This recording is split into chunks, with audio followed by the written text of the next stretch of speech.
Hendrick has such an incredible tradition. So who was the driver, coming up you looked up to? Yeah, so I was Jimmy Johnson. Yeah, that's what I figured.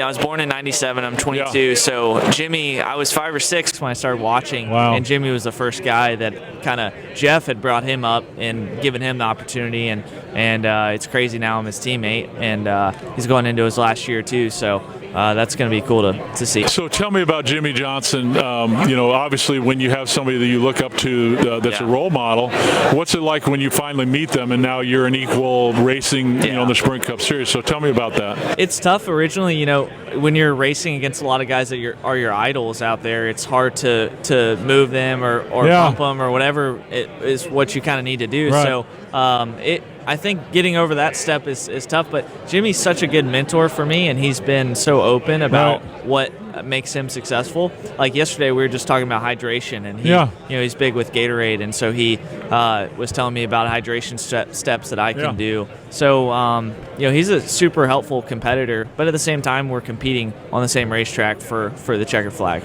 What's one thing about Jimmy Johnson that that most fans don't, or something that maybe people wouldn't think about with Jimmy Johnson? I think he is very philosophical and very detailed. Some of the things he knows about certain racetracks you wouldn't believe. He takes so much in, and so I feel like he slows down what he's doing, but he's an animal. Like when he gets out there, I mean, he's one of the most aggressive guys that you'll meet on the racetrack, but outside of the racetrack, he's super nice and very laid back.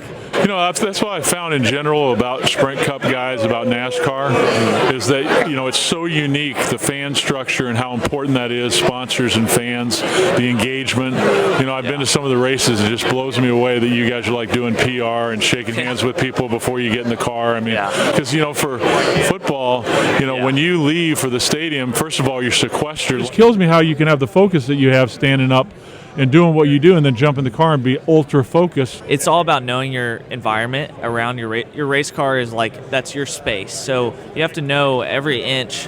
When it's funny when somebody drives with me on the real road, they're like, "Why do you come so close to other cars?" It's like because that's my space. I'm so used to being comfortable in that, and it's funny you talk about the fans and everything. I think it's so different for us to be right around them before the race, but you just have to manage kind of your jar of energy before you get in the car, because ultimately there's nothing like being in the car, and that kind of flips the switch when you get in. Once I get in. So when they say start the engine, it's just you. Hey everybody, thanks for watching the Roman Gabriel Show. And for more exclusive video and audio archives, go to our official website at romangabrielshow.com. That's romangabrielshow.com. And enjoy. We'll see you soon. Listen to the Roman Gabriel Show at romangabrielshow.com or wherever you listen to podcasts.